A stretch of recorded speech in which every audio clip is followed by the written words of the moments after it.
Bonjour à tous. Merci d'être là pour ce premier webinaire fluo autour d'un thème qui nous tient très à cœur, c'est la culture de la co-conception, mythe et réalité de la pratique.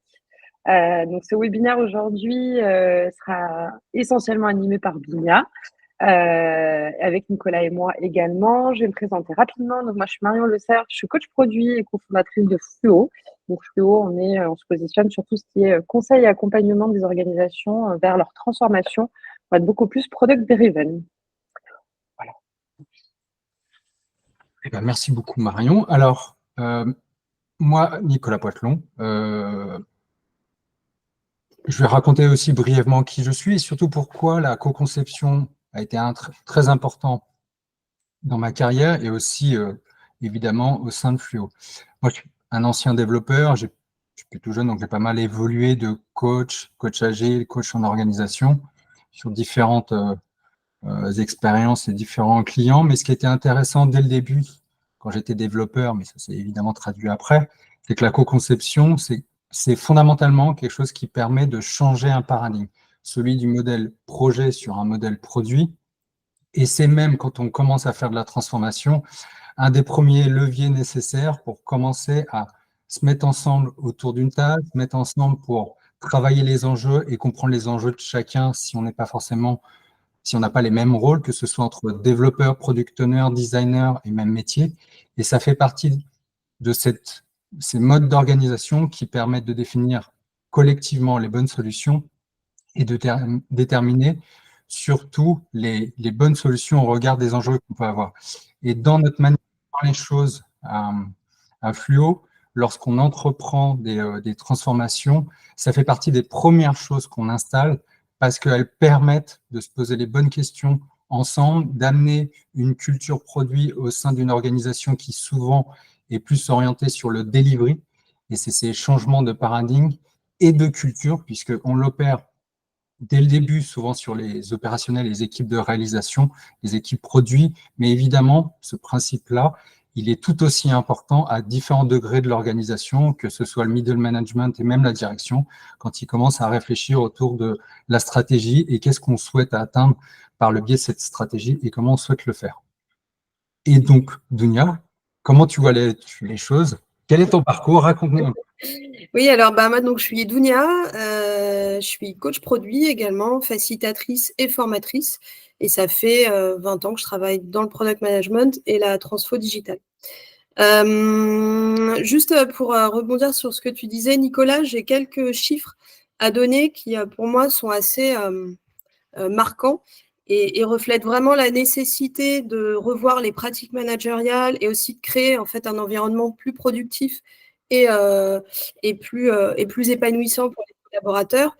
Juste pour votre info, il y a l'Institut donc Gallup qui en 2003 a fait une étude qui montre que 6% des collaborateurs salariés français se sentent engagés dans l'entreprise. 6%, ça veut dire que nous sommes, nous les Français, à l'avant-dernière place de nos voisins européens, juste avant les Italiens. Ça, c'est le premier chiffre, donc la nécessité d'engager les collaborateurs, sachant qu'ils ne sont que 6% engagés. Et deux autres chiffres clés, c'est qu'on attribue à 70% l'engagement au management. Or, un salarié sur 3 quitte son manager et non pas son entreprise. Donc ça veut dire quoi? Ça veut dire effectivement qu'il y a une corrélation forte entre le management et l'engagement, et qu'il y a vraiment nécessité de revoir la manière de travailler pour engager et conserver les collaborateurs. Donc voilà, ces petits chiffres qui, moi, me semblent assez pertinents et qui permettent de bien poser le cadre du sujet. Ça pose effectivement bien le cadre. Ce que je vous propose, c'est un petit sondage pour démarrer ce webinaire. Alors, je vais le lancer. Normalement, vous devriez le voir apparaître. Qui va... Vous me dites si vous ne voyez pas. Ouais, pour moi, c'est bon. Parfait. Donc, quelles sont les affirmations que vous avez le plus souvent entendues sur la co-conception? Ça fait un bon lien aussi avec les chiffres que Dounia vient de donner. Ça permettra aussi de lancer le sujet. Je vous laisse voter.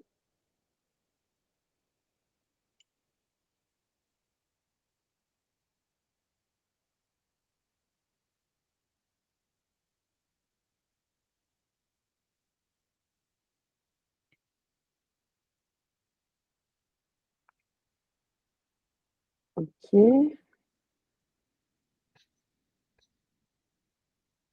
Alors, normalement, vous devriez voir les résultats s'afficher.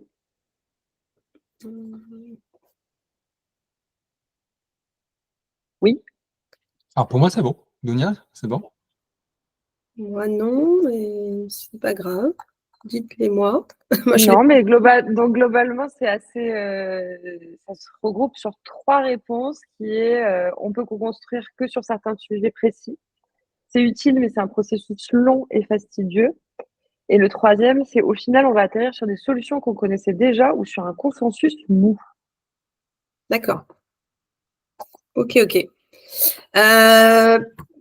Moins que Marion et Nicolas vouliez rebondir dessus, mais sinon, je propose, du coup, peut-être, ça nous fait une bonne transition pour dire finalement qu'est-ce que c'est la co-conception. Eh ben, Ouais, c'est une bonne transition. Je vous donne juste quelques petites règles. Évidemment, donc si vous avez envie de poser des questions, utilisez l'outil questions. Vous pouvez discuter dans le chat si vous avez besoin. Moi, je vais modérer un petit peu tout ça. Et évidemment, à la fin, on se garde un petit temps de questions-réponses. Mais comme on est 3, ça va être assez dense. Voilà. Okay. On a perdu ta presse.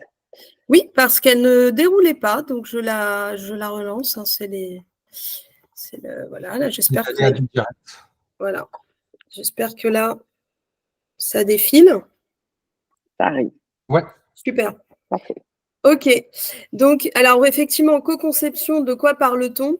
On parle parfois de co-conception, mais également de co-construction, de co-design, de conception collaborative.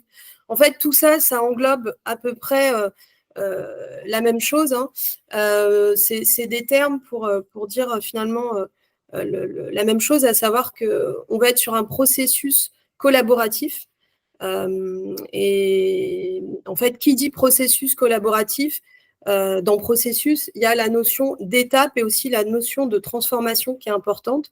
Et c'est la distinction que je fais entre juste participer activement et collaborer, ou co-construire, co-concevoir. Donc en fait, voilà, on a un processus collaboratif dans lequel des parties prenantes vont finalement partager des points de vue, les confronter, et à un moment donné, converger vers un monde commun. Donc, c'est ça la co-construction. Elle peut prendre plusieurs formes. Et justement, pour un petit peu peut-être challenger, revoir certaines croyances limitantes, ça me semble intéressant de dire finalement avec qui on peut co-concevoir, sur quoi et pourquoi. Donc, déjà, avec les utilisateurs finaux, c'est ça qui est intéressant de voir souvent selon le profil qu'on a. Hein, si on est peut-être UX designer, personne de la technique ou d'ailleurs personne d'un monde différent. Je sais que parmi nous, on a des gens, par exemple, qui sont issus du secteur public, par exemple. Donc, on n'a pas la même, tout de suite, on ne voit pas les choses sous le même angle. Donc, le premier, c'est les utilisateurs finaux. Effectivement, quand on parle de co-conception, on pense beaucoup à la co-conception de produits et services, soit partir de zéro ou d'améliorer un existant. Bien évidemment, là, les bénéfices, moi, je les ai résumés en 2 points. Dérisquer des projets, parce que finalement, quand on construit avec les utilisateurs finaux, on augmente, si vous voulez, les chances d'avoir un produit finalement qui réponde aux besoins des utilisateurs. Donc, on va dérisquer les projets. Mais il y a aussi la notion d'image de marque. Hein. Je pense à pas mal de sociétés qui font de la co-construction, typiquement Lego, par exemple, qui a fait une plateforme qui permet aux utilisateurs de soumettre et de voter pour des idées de sets de Lego. Il y a Decathlon, qui est hyper connu. Hein. Il y a eu la co-création d'une tente qui a été faite avec des utilisateurs. Il y a Starbucks aussi qui a mis une plateforme pour que les personnes puissent proposer des améliorations. Donc ça, c'est vraiment de la co-construction avec les utilisateurs finaux. Mais parfois, on ne peut pas co-construire avec les utilisateurs finaux et ça ne veut pas dire qu'on ne co-construit pas. Donc, il y a aussi... Ça ne marche pas. Bon, d'accord. Ma petite diapo. Bon, mon animation ne fonctionne pas. Hop, hop, hop. Écoutez, désolée. J'en profite pour donner un autre petit exemple en attendant sur les utilisateurs finaux, sur des démarches très produits. En petite anecdote, moi, ce que j'avais fait quand j'étais Head of Product et Head of Operation chez Mytel Paris, c'est que donc, je m'occupais de Mytel Box et Gambit Box, c'est qu'avec les équipes, on invitait des abonnés plusieurs fois par trimestre pour venir un peu, on prenait du feedback en continu évidemment via notre service client, etc. Mais venir dans nos bureaux et se dire ok, de quoi vous avez envie, vous êtes abonné depuis tant de temps, donc on allait chercher un peu dans notre set de data finalement les utilisateurs en fonction de est-ce que c'est des nouveaux, des anciens, des gens qui sont réabonnés, etc. On créait des échantillons comme ça, on avait toujours une trentaine, quarantaine de personnes qui venaient, mais avec grand plaisir. Et c'était de se dire comment est-ce qu'on va aller plus loin dans la conception du produit physique pour ensuite avoir des leviers pour le vendre en ligne. Et c'était assez intéressant parce que souvent, ça nous rebouclait aussi sur nos parcours, etc., de sites, les promotions qu'on faisait, voilà. Donc, on peut tirer vachement de fil aussi sur cet axe-là. Donc voilà, justement aussi avec les utilisateurs internes, parfois on n'y pense pas, mais quand on est typiquement dans une entreprise, quand je dis entreprise ou même le secteur public, on a des applications métiers, des outils pour des commerciaux, des comptables, tout autre type de métier. On a de la chance finalement d'avoir un accès entre guillemets plus facile que des utilisateurs, par exemple des clients. Donc, faut pas hésiter. Et un des bénéfices, c'est s'assurer de l'usabilité du produit. Usabilité, c'est aussi, on parle d'utilisabilité, c'est simplement s'assurer finalement que le produit il est facilement utilisable. Et du coup, si on l'a co-construit avec les utilisateurs internes, on va pouvoir s'assurer de l'usabilité du produit et du coup avoir une meilleure adoption et également meilleur engagement. Donc ça, c'est un des bénéfices. On a également la possibilité, et on parlera beaucoup de ça finalement, de construire avec des parties prenantes internes, donc que ça soit intra-équipe ou pluridisciplinaire, donc de rassembler la tech, le produit, les métiers. Et là, il y a aussi beaucoup d'options possibles. On peut aussi bien co-construire avec des équipes sur de la conception de produits-services, on en a parlé, mais également ça peut être une nouvelle organisation, la raison d'être d'une entité. Ça peut être la vision, la stratégie, même la roadmap. Voilà, faut se dire que la co-construction, contrairement aux croyances limitantes qu'on a pu voir, ce n'est pas sur un sujet spécifique. Ça peut être tout ça. Et là, les bénéfices sont multiples. Tout à l'heure, je donnais quelques chiffres sur l'engagement. Bien évidemment, quand là, on a ces parties prenantes qui se retrouvent pour co-construire, on va tout simplement être plus efficace, on va avoir un meilleur engagement.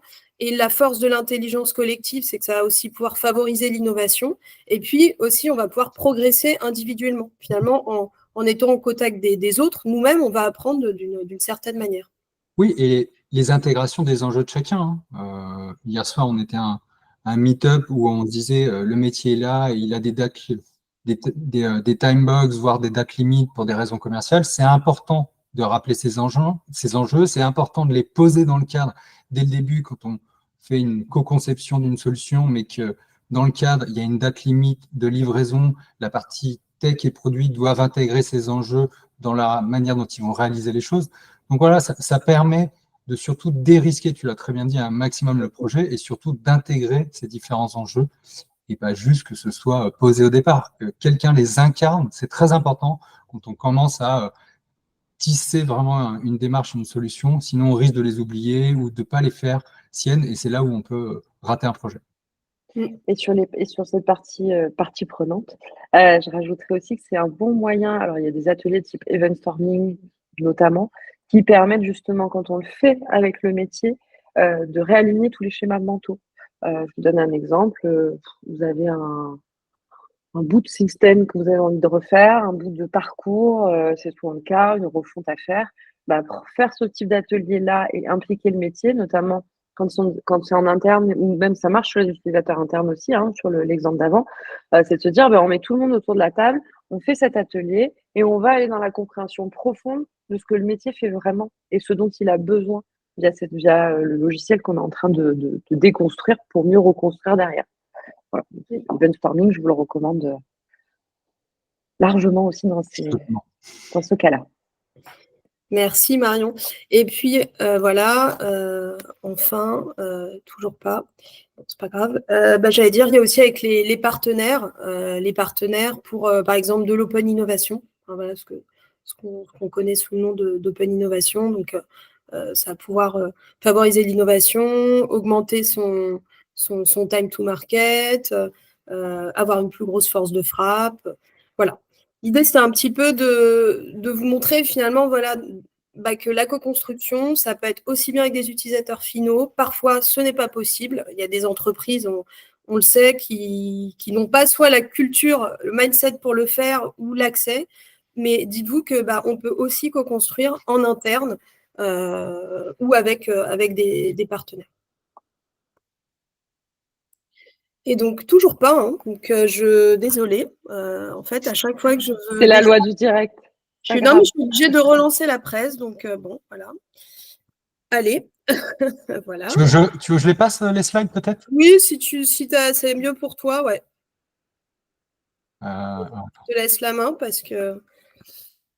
Alors, les pièges à éviter. Ouais, vas-y, pendant ce temps-là. Ouais. En fait, je vois, c'est dès qu'il y a une animation, ça me bloque la presse. Oui, ça nous semblait important d'être. L'idée, c'est ça, hein, c'est aussi de faire ce webinaire pour vous donner un peu, au-delà des tips, un petit peu, nous, notre vécu. Donc, la co-conception, la co-construction, ok, on l'a vu, ça a des bénéfices, mais dans les faits, c'est pas si facile à faire. Il y a effectivement quelques pièges à éviter. Un des premiers pièges, ça s'affiche toujours pas. Hein, si, là, vous voyez mes slides, non? vous voyez une slide avec écrit quelques pièges? Ouais, okay, moi j'ai partagé le mien. Ouais, ça a l'air d'être bon. Ah super, si en fait vous. Ok, donc si vous voyez, c'est super. Donc un des premiers pièges, ça va être, on va dire, les pièges liés au commanditaire. C'est-à-dire que, imaginez, donc vous êtes donc en entreprise et on vous sollicite pour animer un ou plusieurs ateliers de co-construction. Un des premiers pièges, ça va être celui du commanditaire qui peut vous demander de faire ce qu'on appelle dans le jargon de la facilipulation, c'est-à-dire un mélange de facilitation et de manipulation, c'est-à-dire finalement mettre vos skills de facilitateur au service du commanditaire pour plutôt faire aboutir l'équipe à un objectif, à quelque chose finalement qu'il avait déjà en tête. Donc ça, c'est à éviter parce que bien évidemment, c'est pas de la co-construction, hein, c'est finalement une sorte de technique de management participatif où on fait croire aux gens qu'ils ont co-construit, mais finalement on les a plutôt amenés sur le chemin où on voulait aller. Donc, attention à ça en tant que facilitateur. Un des autres pièges, et malheureusement, il est très fréquent, celui-ci, c'est pour ça que juste après, j'aimerais bien un petit peu insister sur la préparation. C'est souvent, on va avoir des objectifs pas clairs ou un changement en cours de route. Donc là, ça va être assez, ça risque d'être néfaste. Et puis, parfois, on a des attentes irréalistes par rapport aux ressources et au temps dispo. Donc ça, voilà, c'est le premier sujet. On reviendra dessus plus tard, sauf si Nicolas, Marion voulait réagir dessus ou plus tard quand on arrivera sur le sujet. Dites. Coupe bien ta présentation, s'il te plaît. On me dit qu'elle est encore active, la tienne. Qu'elle est active. Ah, alors attendez. Du coup. On nous embête vite aujourd'hui. Ouais, alors du coup, moi, je ne vois pas ce que vous voyez en fait. Est-ce que là, vous voyez les pièges liés aux participants? Ouais, tout à fait. Donc là, le deuxième piège, c'est effectivement lié aux participants eux-mêmes.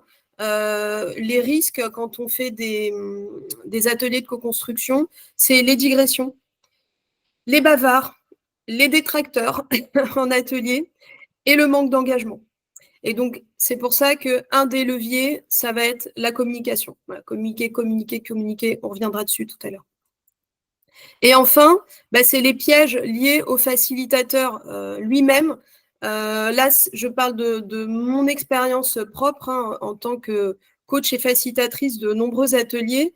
On est parfois très tenté d'accepter de faire des tâches pour faire avancer le travail, alors qu'en fait, nous, sur l'atelier, on doit être uniquement facilitateur, mais quand on a beaucoup d'ateliers, on est tenté de faire des tâches pour faire avancer le travail. Or, c'est bien, c'est-à-dire qu'à un moment, ça permet de faire avancer, effectivement. En revanche, il ne faut pas oublier que les ateliers doivent engager les personnes, et si on fait un petit peu trop à la place des autres, soit on a une posture de leader, et du coup, on ne va pas vraiment avoir 100% de la co-construction. De toute façon, on risque d'avoir un manque d'engagement. Finalement, les gens vont un petit peu s'appuyer sur vous. C'est un premier warning. Le deuxième, c'est être tenté de faire plaisir aux commanditaires. Hein. Donc, voilà. Et puis le troisième, ne pas prendre le temps de débriefer et de mesurer l'impact. Or, on le verra un petit peu plus tard, mais ça c'est clé parce que un des points qui fait que il y a des gens qui ont ces croyances limitantes qu'on a vues au début, qui sont déçus, c'est parce que finalement, comme on n'a pas pris le temps de bien débriefer, on ne va pas pouvoir s'améliorer parce qu'on n'aura pas mis on n'aura pas souligné les sujets sur lesquels peut-être on a pêché. Et puis, si on ne mesure pas l'impact d'un atelier de co-construction, ça va être compliqué de dire finalement en quoi c'est efficace, en quoi on a ajouté de la valeur par rapport au fait de ne pas le faire. Donc là, voilà, je reviendrai dessus aussi tout à l'heure, mais voilà, il faut avoir cette posture à la fois de fermeté vis-à-vis parfois des commanditaires, de ce qu'on nous demande, et aussi d'adaptabilité par rapport au contexte, par rapport aux participants, par rapport à la maturité de l'équipe aussi. Il y a plusieurs questions pour toi, Dounia, justement sur cette slide-là. Des exemples concrets de ces tâches de facilitateur. Oui. Que tu mets derrière. Eh bien, c'est une belle transition. J'allais y venir après.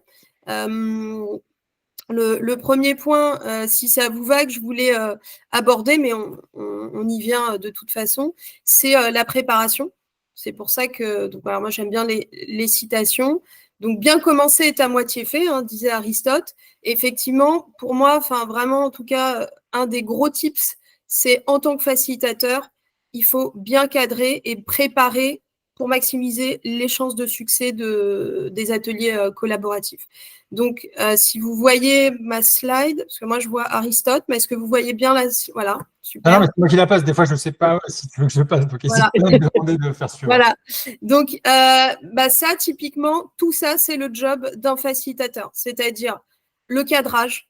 Et là, vraiment, je peux donner un tips très concret quand on cadre des ateliers. Donc, bien sûr, c'est le contexte, les enjeux, les objectifs, les attendus. Hyper important, le succès. Moi, j'aime bien demander, OK, l'atelier ou les X ateliers sont terminés, pourquoi tu es content? Voilà. Et vous verrez que quand vous posez la question comme ça, et non pas uniquement en demandant les objectifs, vous allez en fait avoir les enjeux réels de l'atelier. Parce que souvent, les objectifs, on va vous donner soit un objectif hyper ambitieux ou un peu bateau, mais quand vous allez poser la question, mais OK, ça s'est terminé, pourquoi tu es content? Là, on va voir peut-être qu'il y a des petites subtilités politiques. L'idée était en fait de faire parler telle équipe avec telle équipe. Donc vraiment, moi, j'adore cette question. C'est terminé, tu es content, pourquoi? Voilà, vraiment, mon conseil, c'est creuser le pourquoi. Hyper important de cadrer le terrain de jeu. Qu'est-ce que c'est le terrain de jeu? C'est de dire qu'est-ce qui est dans le périmètre et qui ne l'est pas de l'atelier collaboratif. Je vous donne un exemple concret. Un jour, j'ai eu un commanditaire qui me demande de faire un atelier de créativité. Comme je ne suis pas dans sa tête, c'est normal, lui, il sait les sujets sur lesquels il a envie finalement que l'équipe brainstorm et les sujets qui ne font pas partie du terrain de jeu. Mais c'est en lui posant la question, est-ce que, par exemple, l'équipe peut brainstormer sur le prix? Ah non, non, non, le prix ne peut pas bouger. OK, mais en fait, si on ne le dit pas dès le début, on va avoir des gens qui vont partir avec des idées. À un moment, vous allez devoir les stopper. Et ces gens-là ne reviendront peut-être pas sur des ateliers parce qu'ils vont se dire je ne peux pas donner mon avis. Non, ce n'est pas ça, c'est que le cadre, il n'a pas été clair dès le début. Donc, vraiment, en tant que facilitateur, j'insiste, le cadrage, prenez le temps qu'il faut.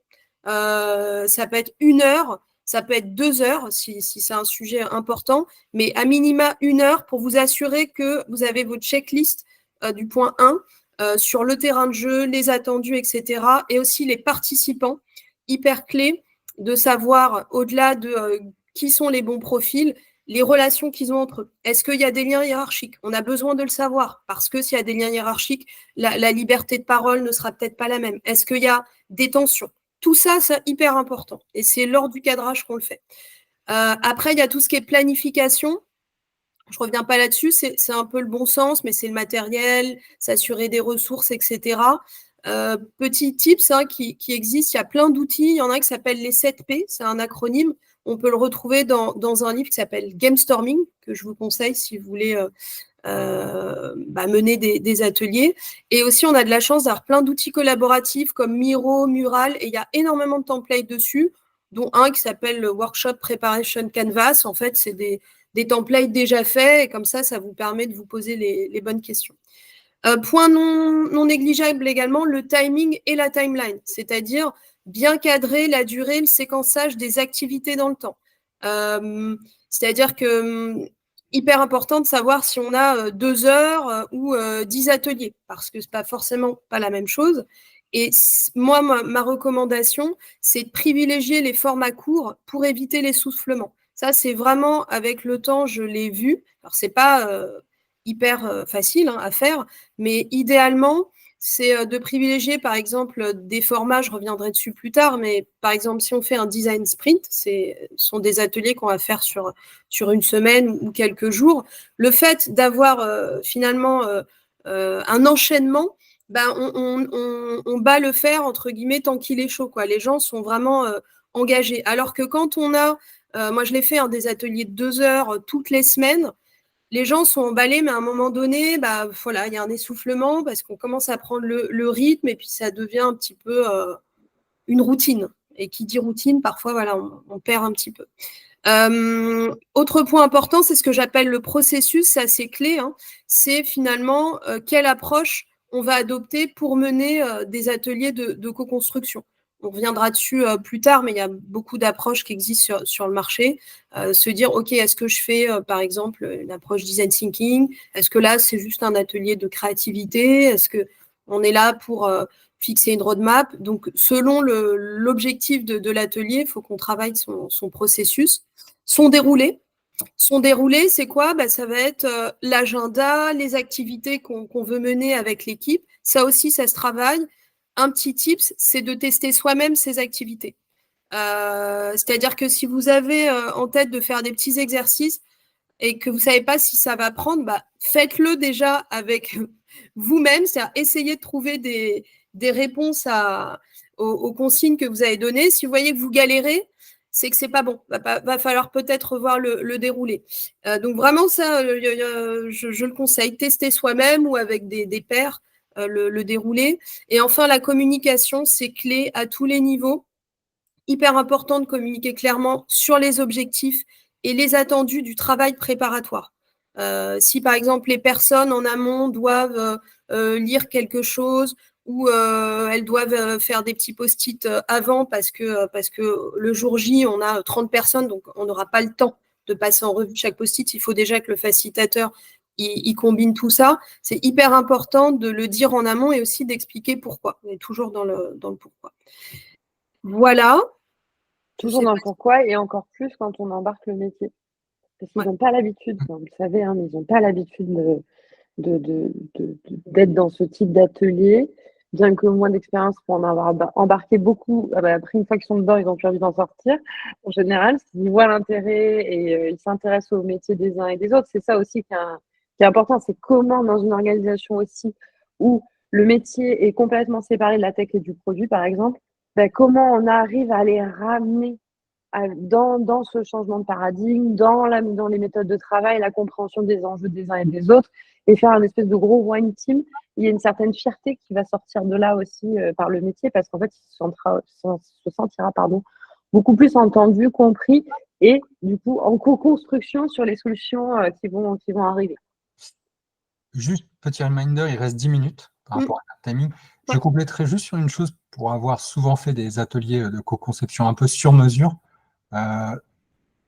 Écrire le format avec un pair, c'est hyper important. C'est hyper important parce qu'on synergise plus, ça permet de faire un peu aussi l'effet un peu canard, de raconter les choses à haute voix et de se faire challenger sur le format. Donc, n'hésitez pas, dès que le sujet est un peu complexe, de le préparer avec un pair. Et Nicolas, c'est possible la petite slide? Bien sûr, avec plaisir. Merci. Petite citation encore pour introduire justement l'importance du rôle du facilitateur. Donc, le facilitateur est un guide qui aide le groupe à avancer vers son objectif commun. Petite subtilité que j'aime bien dans cette phrase, c'est le son objectif commun. C'est pas l'objectif commun. Parce qu'en fait, c'est ça la co-construction. On co-construit l'objectif commun du groupe et non pas tendre vers un objectif déjà prédéfini. Et si on va sur la slide rapidement, voilà, sur le rôle du facilitateur, grosso modo, il faut, on va dire, des soft skills et des hard skills. Il a une mission, plusieurs missions d'ailleurs, qui est de créer un cadre bienveillant et de le maintenir. Donc ça veut dire créer finalement les conditions du travail collaboratif. Ça va passer par déjà, au-delà de donner les objectifs de l'atelier et de créer le climat, par exemple, avec des petits icebreakers, ça va être surtout de rappeler les règles de la co-construction.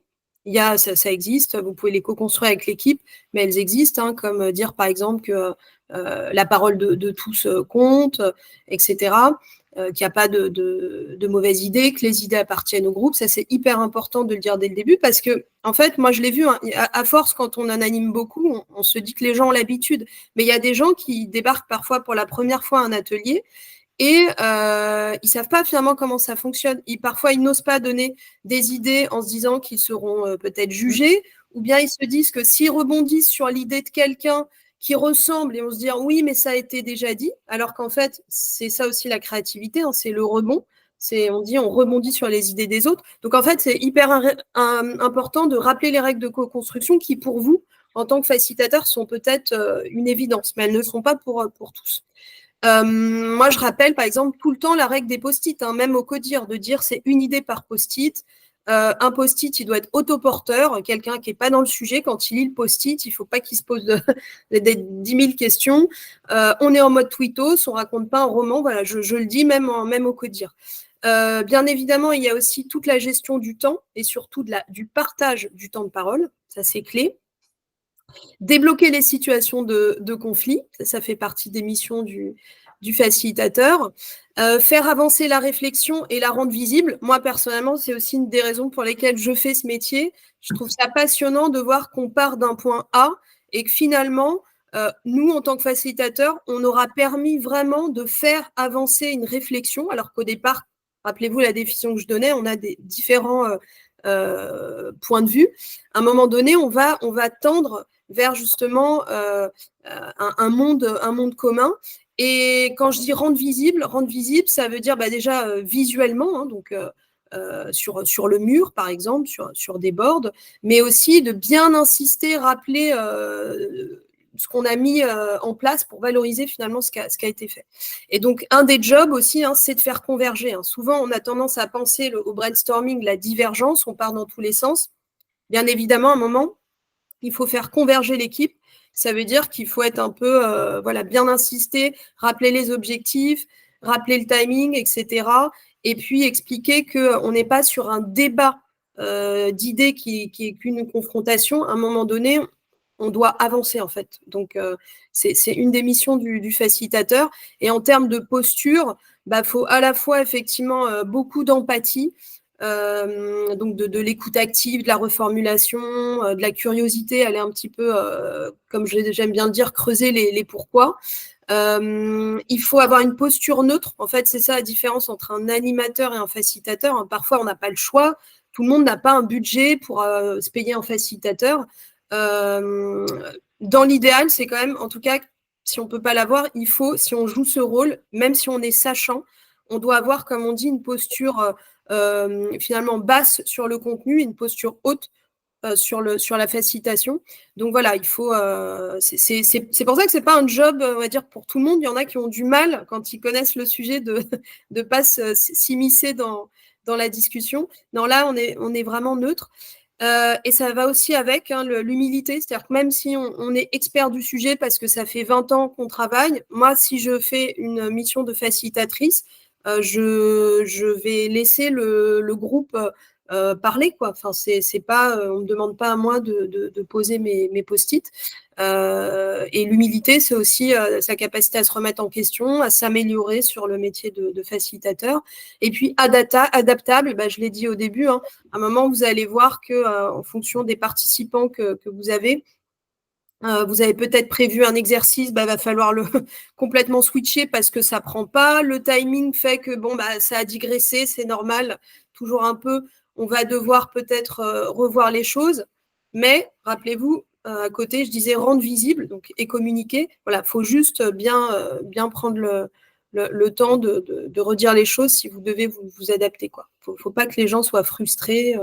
Il y a d'ailleurs un petit tip, ça on appelle ça le parking lot, quand vous avez beaucoup de gens qui parlent de sujets qui n'ont rien à voir, pour ne pas les brider. Vous leur dites, écoutez, on a un mur là, je vous propose de mettre vos post-it dessus.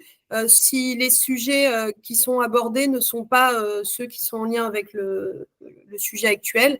Et comme ça, en fin d'atelier ou plus tard, on pourra repasser en revue ces post-it-là. Okay. Et sur la question de la posture, évidemment, tout ce que tu as dit est très pertinent. Pour autant, ça fait un peu écho aussi à un commentaire de Benoît qui disait, c'est pour ça qu'on évite dans une orga de donner le rôle de PM et de Scrum Master à la même personne. Parce que la question de la neutralité, elle n'est pas évidente. Pour autant, quand on est PM et qu'on veut se lancer dans de la co-construction, qui sont sur des phases de cadrage avec son équipe de dev, son designer, etc., c'est là où il faut quand même jouer avec sa posture quand même, pour pas donner le sentiment à l'équipe de ouais, c'est moi le PM, donc c'est moi qui vais continuer à décider, je tire le trait exprès, de quelle va être la solution. Parce qu'en fait, la puissance de faire ça en groupe, c'est que chaque personne va apporter un peu sa pierre à l'édifice. Les développeurs vont être évidemment hyper sensés sur simplifier la solution. Le designer va évidemment intervenir pour prendre en compte tout ce qu'il va avoir déjà en tête sur sa discovery, sur les parcours, etc. Et donc, c'est garder cet équilibre. Donc, c'est pas évident. Je pense quand on commence en tant que POPM et qu'on n'a pas encore beaucoup de bouteilles, on peut s'y essayer, mais c'est plus essayer de s'appuyer sur peut-être son tech lead ou dans des plus petites structures sur son CTO. Mais en tout cas, c'est réussir à quand même balancer et de bien garder en tête tout ce que Dounia disait sur la bienveillance, donner les règles, les écrire aussi. Moi, je les écris beaucoup avant, donc on se dit, voilà, bienveillance, transparence, on limite le temps de parole de chacun. Et aussi identifier les personnes qui ne parlent pas. Ah oui, oui. Parce que ça, on en a souvent beaucoup. Et c'est ce que tu disais, Dounia, souvent, s'il y a des liens hiérarchiques, etc., il y a des personnes qui se sentent écrasées par ce poids-là, d'autres qui sont plutôt introverties, tout simplement, mais qui, en fait, ont des super solutions en tête et des super idées. Donc, c'est faire tourner aussi la parole pour que tout le monde contribue. Je vois le temps qui file. Je vais essayer d'aller vite sur ce qui reste, même s'il y a beaucoup de choses. Ça va être un challenge. Donc, l'engagement, Abraham Lincoln a dit l'engagement est ce qui transforme une promesse en réalité. Effectivement. Yes, slide suivant, si c'est possible, Nicolas. Merci. En fait, effectivement, la complexité de la co-conception, c'est qu'on dit que ça va permettre d'engager les personnes, mais encore faut-il réussir à engager les personnes dans les ateliers collaboratifs. Donc, quelques tips sans rentrer dans le détail, c'est la communication.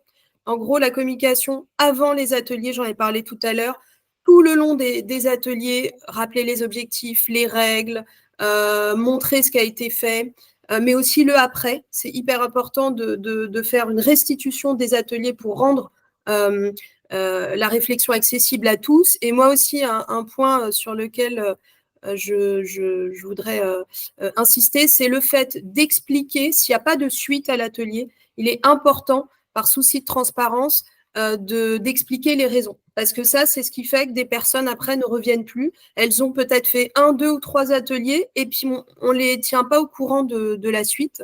Bon, et ben en fait, une des raisons, c'est parce que elles se sont dit, en fait, j'ai fait 3 ateliers, je ne sais pas ce que ça a donné, ça ne sert à rien, quoi. Donc, hyper important d'expliquer si on ne poursuit pas le pourquoi. Parfois, c'est parce que, effectivement, problème de budget, ou il y a eu un changement stratégique, une réorg, mais il faut le dire. Ensuite, il y a aussi tout l'aspect valorisation du travail de l'équipe et d'encouragement.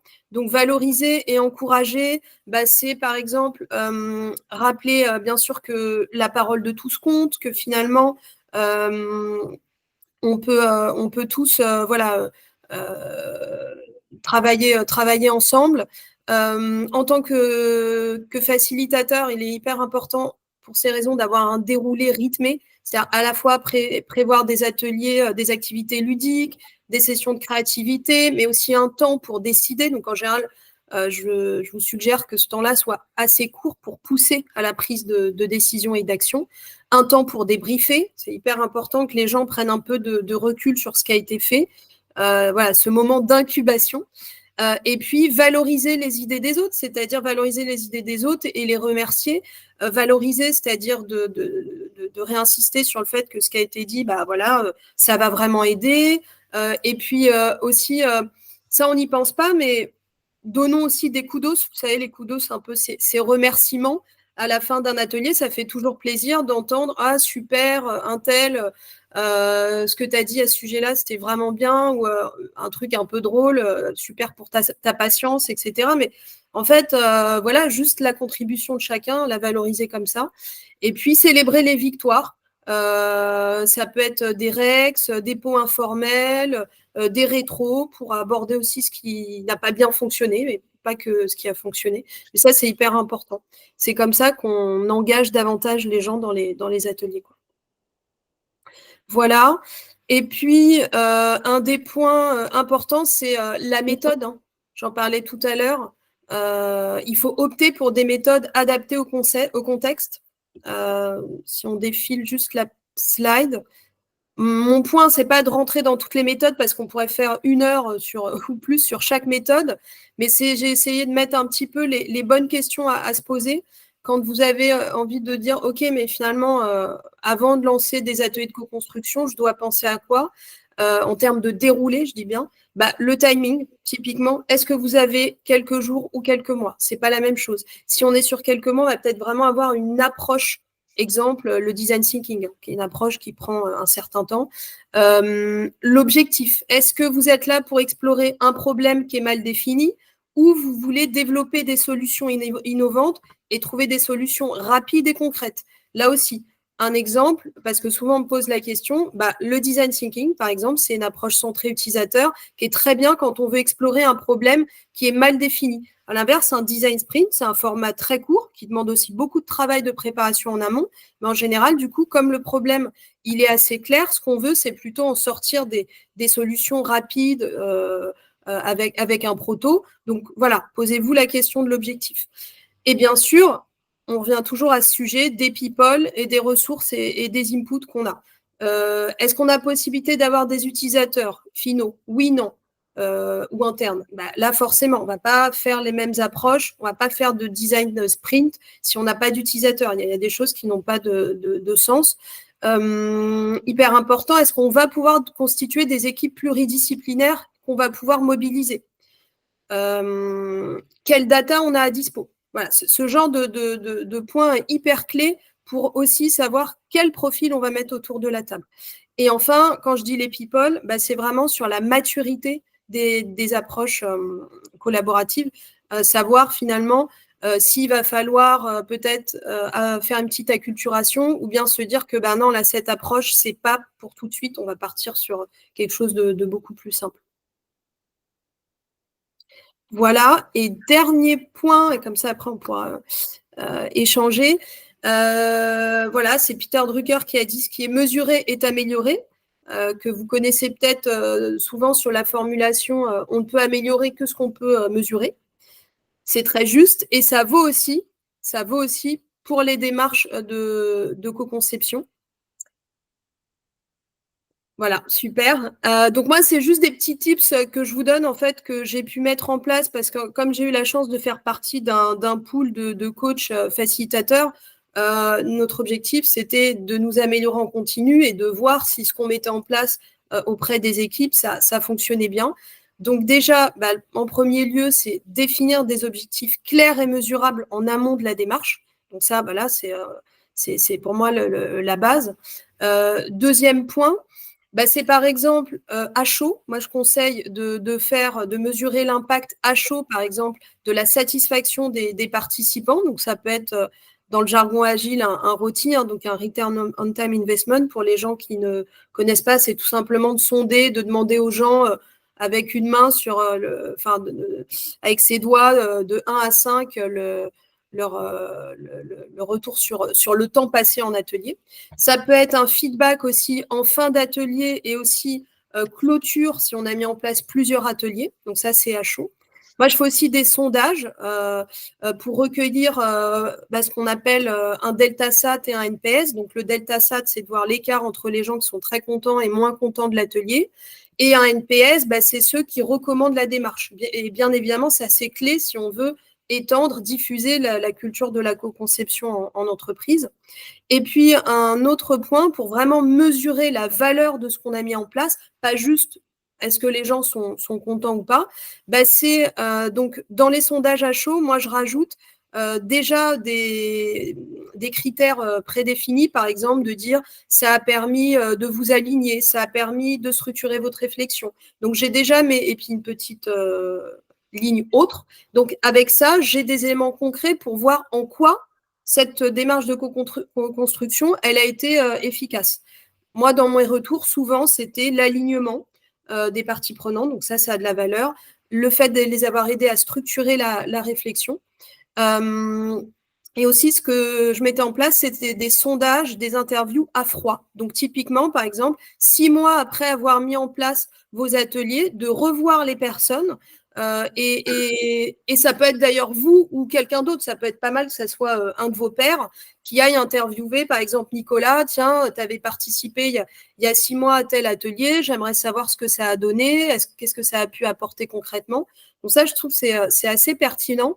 Et puis aussi, moi, ce que j'aime regarder, c'est le nombre de personnes qui proactivement souhaitent renouveler la démarche, soit sur d'autres sujets ou l'initier. Ça, c'est un bon marqueur, je trouve. Voilà, je sais pas si... Ça fait un bon lien avec une question de Bénédicte qui demandait comment éviter ou gérer des frustrations chez les participants d'ateliers de co-conception si la solution sur laquelle on arrive diffère de ce qu'on a discuté lors des ateliers. Donc, c'est souvent quand on prend en compte les contraintes techniques, financières, etc. Quand tu veux dire, pardon. On fait un atelier, un atelier de co-conception et avec le métier, par exemple, ou certains autres participants. Et il y a des choses qui sont discutées, mais in fine, la solution qui va être construite derrière sera un tout petit peu différente de ce qui a été discuté en atelier parce que tu rajoutes des contraintes financières ou techniques ou autres qu'on n'aurait pas vues en séance. Oui, mais alors justement, ça, le truc, c'est que pour moi, je reviens à ce truc de transparence. Moi, en tout cas, les ateliers que j'ai pu animer, ce qui était décidé lors de l'atelier, c'est ça qu'on allait faire. Et si, en fait, ça se fait plus après, je reviens à ce que je disais post-atelier, en fait, il faut expliquer le pourquoi, en fait. Sinon, forcément, ça va créer de la frustration. Donc là, je n'ai pas tout le contexte de ce que tu souhaitais dire. Mais si on arrive à ce cas-là, c'est que normalement, il y a des bonnes raisons. Et pour moi, il faut les expliciter. Faut être transparent, en fait. Voilà. Oui, on en revient à la définition du cadre. Parce que oui, parfois, on sait que c'est raison de budget, etc. Moi, ça m'est déjà arrivé, mais on a donné les informations, quoi. On fait rapidement le takeaway avant de passer aux questions, peut-être ? Ouais. Donc en résumé, voilà, on a vu que c'était une culture, que le cadrage et la préparation, c'est clé. C'est ce qui évite tous les dérapages qu'on a pu voir. Il faut des skills de facilitateur, on l'a vu, toute la partie soft skills au niveau de la posture, mais aussi hard skills dans le sens où il y a des missions concrètes, créer les conditions favorables, c'est une skills qu'il faut avoir, faire converger les gens, ça prend pas. Et il faut vraiment adapter les méthodes au sujet qu'on va traiter. Rappelez-vous, c'est la slide où je disais ça dépend des ressources qu'on a, ça dépend de la data, etc. Et communiquer, pour moi, c'est clé si on veut justement engager les participants. Et enfin, mesurer le succès et l'impact. Quand je dis sur le fond et sur la forme, le fond, ça veut dire la valeur concrètement, qu'est-ce que ça a permis de faire. Et la forme, c'est aussi toute la partie satisfaction des participants à chaud. Voilà. Top. Merci beaucoup. Il nous reste quelques minutes pour les questions. Ouais, on a quelques autres questions. Mathieu qui demandait quelles sont les situations les plus difficiles à gérer et comment les avoir surmontées ce type d'atelier. Alors, moi, par exemple, difficile, c'était par exemple Alors, j'avoue, j'ai eu de la chance de ne pas avoir forcément trop de détracteurs. Je sais que souvent, les gens ont ça en tête. J'ai eu cette chance que j'étais plutôt avec des gens qui adhéraient à la méthode. Mais dans ce que j'ai trouvé parfois difficile, c'était dans de l'animation, on va dire, d'ateliers où moi, j'étais également coach. Donc, mon job, c'était d'insuffler la culture produit. Typiquement, donc si les gens qui sont autour de la table, et dites-le moi, parce qu'il y en a qui ne sont pas familières de ces termes-là, mais je devais expliquer finalement ce qu'était entre guillemets un vrai MVP. Ça parle à tout le monde, MVP, minimum value, ok. Bon, moi je suis arrivée avec mon truc et j'avais envie de faire des exercices et je me rendais compte que les participants que j'avais en face, ils avaient plutôt besoin de partir de quelque chose de très concret, c'est-à-dire qu'on parte de leur MVP et que je commence à les challenger pour reprendre de la hauteur, plutôt que de leur dire, et c'est ce que j'avais fait au départ, ok, mais pourquoi ce MVP, tu veux apprendre quoi? Et moi, on me disait, mais comment ça, je veux apprendre quelque chose, je veux rien apprendre avec ce truc-là. Et donc, je me disais, mais mince, dialogue de sourds. Et en fait, j'ai compris que selon les participants, comme je me disais, faut s'adapter. Je me suis dit, ok, donc en fait, on va plutôt prendre la matière qu'ils ont faite et moi, je vais essayer de remonter comme ça en prise de hauteur plutôt que vouloir tout de suite demander le pourquoi. En fait, parfois, il faut partir du quoi pour remonter au pourquoi. Donc, j'ai eu ce truc-là, mais c'est pas grave, tu vois, c'était pas un loupé. Je me suis dit, bon, on switch. Et puis d'ailleurs, pour un atelier que j'ai fait avec d'autres équipes, je suis plutôt partie sur cette technique qui a marché. C'est-à-dire, je leur ai demandé pourquoi, enfin, le quoi, qu'est-ce qu'ils avaient fait. Et après, j'ai commencé à dire, oui, mais du coup, si tu fais ça, est-ce que tu as bien pensé à tel truc, etc. Et donc, c'était beaucoup plus simple. Donc ça, c'est un des soucis, par exemple, que j'ai pu traiter en live en réadaptant avec mon exercice, donc l'adaptation, ou sinon avec d'autres équipes. Après, une des autres difficultés, elle est très simple, c'était d'être capable de montrer, j'insiste bien, la valeur ajoutée, pas la valeur d'un atelier, mais c'est ce qu'on disait au début dans les croyances limitantes, la valeur ajoutée. Qu'est-ce qui fait qu'une personne, elle va prendre 2 heures de son temps pour co-construire? Pour moi, c'est une fois, après tout le reste, si vous faites, entre guillemets, tout ce qu'on a vu, le bon cadrage et tout, ça fonctionne. Mais rien que ça, et donc, moi, ma technique pour ça, c'est déjà d'expliquer, bien évidemment, que plus vite on va être autour de la table, plus vite on va s'aligner, on va dissiper les doutes et on va éviter les X allers-retours qu'on a l'habitude quand on est en mode réunion. Et autre point, je m'appuie beaucoup sur les retours d'expérience de personnes qui sont satisfaites des accompagnements qu'on a pu faire, qui viennent en fait témoigner. Et ça, du coup, ça a plus de valeur que toi, en tant que coach ou facilitateur, t'expliques en quoi c'est génial la co-conception. Donc moi, mon tip, c'est d'aller voir les gens avec qui vous avez bossé et de les faire témoigner pour que eux, avec leurs mots, expliquent en quoi ça a fonctionné. En 30 secondes, un petit retour d'expérience. Le plus difficile, ça a été de manager mes chefs. Ça m'est déjà arrivé plus d'une fois de les avoir en atelier. Et les premières fois, surtout quand ils aiment bien la posture de leader et qu'ils ont tendance à te détruire ton animation. Donc la première fois, c'est normal, hein, ça fait un peu mal. La deuxième fois, il faut le gérer comme un pitfall, il faut le gérer. Souvent, moi, ce que je faisais, c'est que je leur donnais une place particulière. Souvent, quand il y avait des sous-groupes, on le mettait en leader du groupe, il organisait ça. Mais voilà, faut les gérer. On ne peut pas les cadenasser complètement. Il faut en tenir compte dans le cadre. Mais c'est un vrai sujet parce qu'on ne peut pas dire à son chef, voire à son N+2, t'es gentil, mais c'est pas à toi de parler. C'est un peu compliqué. Donc voilà, ça s'organise. Il faut juste adapter le cadre. Une dernière question de Nico. Il y a une dernière question, c'est pas la plus simple, de Nicolas, qui est la différence entre design sprint et design thinking. Quels sont, en termes d'approche et de résultats attendus? Est-ce qu'il y a d'autres ateliers dispo Ouais, pour moi, c'est Nicolas, c'est ce que je disais tout à l'heure. Souvent, quand j'ai cette question, tu sais, la slide où j'expliquais qu'il fallait s'adapter au contexte. En fait, en gros, quand tu as un sujet justement qui est flou, que tu dois explorer, typiquement, soit tu as envie de faire un truc parce que tu pressens quelque chose, mais que tu ne sais pas ce que tu vas aller chercher. En fait, ça va être l'approche design thinking, puisque finalement, ta première étape qui est de l'empathie et d'aller découvrir quels sont finalement les problèmes utilisateurs sur un sujet qui est assez large. Normalement, dans le design thinking, tu vas après formaliser une problématique plus fine. Donc ça, tu vois, l'approche design thinking, en gros, c'est, si on doit la mettre un mot, c'est je passe beaucoup de temps à comprendre quels sont les problèmes utilisateurs. Donc ça marche très bien quand c'est un peu flou. Exemple, moi je l'ai fait par exemple pour, ok, on pressent on a envie de réduire la précarité numérique, mais on ne connaît pas assez bien la cible parce que nous, en tant qu'entreprise, ce n'est pas du tout notre cible. Donc, il faut qu'on aille à la rencontre des utilisateurs pour comprendre quels sont leurs problèmes, les attentes, etc. Là, tu vas être en mode approche design thinking, ça va prendre plusieurs mois. En revanche, quand tu sais, par exemple, donc là, moi, je l'ai fait chez mon dernier client, on sait qu'on a besoin et envie d'améliorer un parcours utilisateur. On est déjà quand même sur un truc plus précis. On connaît le problème. Donc, en fait, le problème, lui, il est clair. C'est juste qu'on a envie très vite d'arriver à un proto, typiquement des zonings ou des wireframes d'un parcours utilisateur. Là, on va faire un design sprint parce qu'en fait, le problème, il est connu.